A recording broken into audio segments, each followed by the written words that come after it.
बांग्लादेश में तख्ता पलट के बाद वहां हिंदुओं और अल्पसंख्यकों की हालत बहुत खराब है। आज स्थिति यह है कि बांग्लादेश में हिंदुओं के घरों को चुन चुन कर टारगेट करके निशाना बनाया जा रहा है। हिंदू दिन दहाड़े मारे जा रहे हैं। हिंदुओं के हजारों घर तबाह हो चुके हैं। बांग्लादेश में कानून व्यवस्था पूरी तरह ध्वस्त हो चुकी है। इसलिए कट्टरपंथियों की भीड़ एक साथ हिंदुओं के मकानों, दुकानों और मंदिर पर हमला कर रही। एक झटके में सब कुछ तबाह करके गायब हो जाती। बांग्लादेश में हिंदुओं की बिगड़ती हालत को लेकर भारत समेत पूरी दुनिया फिक्रमंद है। पीएम मोदी ने हिंदुओं पर हो रही हिंसा को लेकर बांग्लादेश के नए कर्ता धर्ता बने डॉक्टर मोहम्मद यूनुस से अपील की। पीएम मोदी ने हिंदुओं की सुरक्षा को लेकर एक्शन प्लान भी तैयार कर लिया है, जिस पर गृह और विदेश मंत्रालय लगातार काम कर रहे हैं। लेकिन हिंदुओं पर हो रहे जुल्मों को लेकर विपक्ष के नेताओं की खामोशी ने सबको हैरान किया है। विपक्ष के जो नेता कुछ दिन पहले गाजा में हो रहे हमलों को लेकर आंसू बहा रहे थे, उनके लिए ट्वीट कर रहे थे, वो आज बांग्लादेश में हिंदुओं पर हो रहे अत्याचारों को लेकर एक शब्द नहीं लिख रहे। बांग्लादेश में हिंदुओं पर हो रहे अत्याचारों को लेकर विपक्ष की खामोशी और दोहरा चरित्र मैं आपको बताऊं, उससे पहले यह बताता हूं कि आज पीएम मोदी ने किस तरह बांग्लादेश के नए प्रधानमंत्री को हिंदुओं पर हो रहे जुल्मों को रोकने की अपील की है। इसके बाद संसद में विपक्ष के नेता राहुल गांधी का भी वो संदेश दिखाऊंगा जिसमें उन्होंने हिंदुओं पर हो रहे अत्याचारों को लेकर एक शब्द नहीं लिखा। आज पीएम मोदी ने अपनी सोशल मीडिया पोस्ट में लिखा कि प्रोफेसर मोहम्मद यूनुस को उनकी नई जिम्मेदारी संभालने पर मेरी शुभकामनाएं। हम हिंदुओं और दूसरे सभी अल्पसंख्यक समुदायों की सुरक्षा सुनिश्चित करते हुए सामान्य स्थिति में जल्द से जल्द बांग्लादेश के वापस लौटने की उम्मीद करते हैं।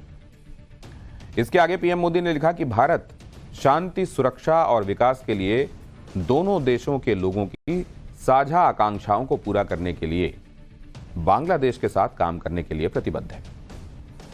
इस पोस्ट के जरिए पीएम मोदी ने स्पष्ट शब्दों में बता दिया कि बांग्लादेश में हिंदुओं की सुरक्षा को लेकर भारत सरकार बहुत गंभीर है और जरूरत पड़ी तो हिंदुओं की रक्षा के लिए बांग्लादेश सरकार की हर संभव मदद भी कर सकती है।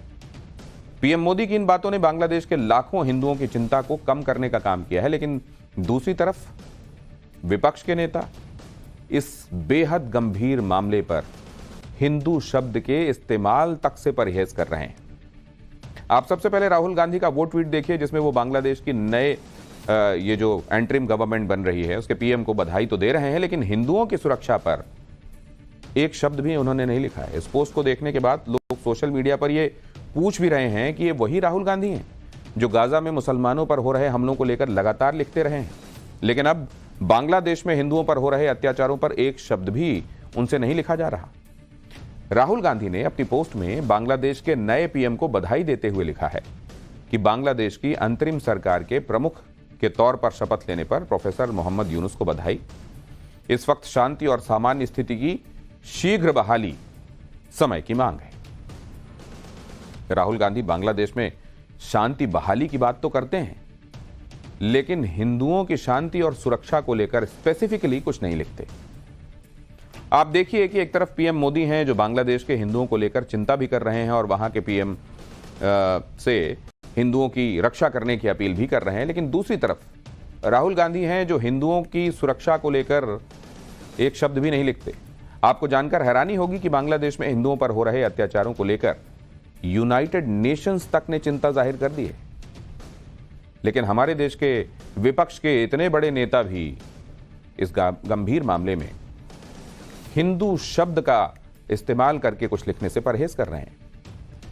विपक्ष के नेताओं के इस दोहरे व्यवहार को लेकर आज संसद में भी बहुत हंगामा हुआ। बीजेपी के सांसद अनुराग ठाकुर ने इसे लेकर राहुल गांधी से कई सवाल पूछे। पहले आप अनुराग ठाकुर की बात सुनिए और इसके बाद राहुल गांधी की वो पोस्ट भी दिखाऊंगा और बताऊंगा कि गाजा के मुसलमानों पर हुए हमलों को लेकर वो किस तरह की बातें लिखते थे। माननीय प्रधानमंत्री जी ने भी ट्वीट करके जो इंटरिम गवर्नमेंट के प्रधानमंत्री हैं उनको बधाई भी दी, लेकिन ये भी कहा कि हमारे जो वहां पर हिंदू और अल्पसंख्यक हैं उनकी शांति, सुरक्षा और विकास सबको सुनिश्चित किया जाए। लेकिन दुर्भाग्य ये है सर कि नेता प्रतिपक्ष और कांग्रेस पार्टी के अध्यक्ष ने ट्वीट जब किया या उनको बधाई जब दी तो हिंदुओं की वहां पर सुरक्षा की कोई बातचीत नहीं की, ना ही उसका उल्लेख किया। ना ही अल्पसंख्यकों की सुरक्षा की बात की। ऐसी कौन सी मजबूरी थी कि ये लोग वहां पर हिंदुओं और अल्पसंख्यकों की सुरक्षा की बात भी नहीं कर सके। गाजा को लेके आपने बड़ी बड़ी बातें की, गाजा को लेके आप बड़ी बड़ी बातें करते थे, लेकिन यहां पर आकर आप नहीं करते हो। संसद में अनुराग ठाकुर राहुल गांधी जिस सोशल मीडिया पोस्ट के बारे में बात कर रहे थे वो भी आपको दिखाता हूं मैं। ये है वो पोस्ट। इसमें आप स्पष्ट देखिए, राहुल गांधी ने ये पोस्ट पिछले साल 19 अक्टूबर को की थी और इसमें राहुल गांधी ने गाजा में हो रहे इजराइल के हमलों को लेकर अपनी चिंता जाहिर की थी। यह है वो पोस्ट। इस पोस्ट में राहुल गांधी गाजा में हवाई हमलों में मारे गए मुसलमानों को लेकर बहुत दुख प्रकट कर रहे हैं और इसमें राहुल गांधी ने लिखा है कि गाजा में बच्चों समेत हजारों निर्दोष नागरिकों की हत्या और उनके भोजन, पानी और बिजली को काटकर लाखों लोगों की सामूहिक सजा मानवता के खिलाफ अपराध है। राहुल गांधी ने आगे लिखा कि हमास द्वारा निर्दोष इजरायलियों की हत्या करना और बंधक बनाना एक अपराध है और इसकी निंदा भी की जानी चाहिए और इजराइल और फिलिस्तीन के बीच हिंसा के चक्र को समाप्त किया जाना चाहिए। राहुल गांधी की बांग्लादेश को लेकर की गई आज की पोस्ट को देखकर उनकी ये पुरानी पोस्ट भी बहुत वायरल है।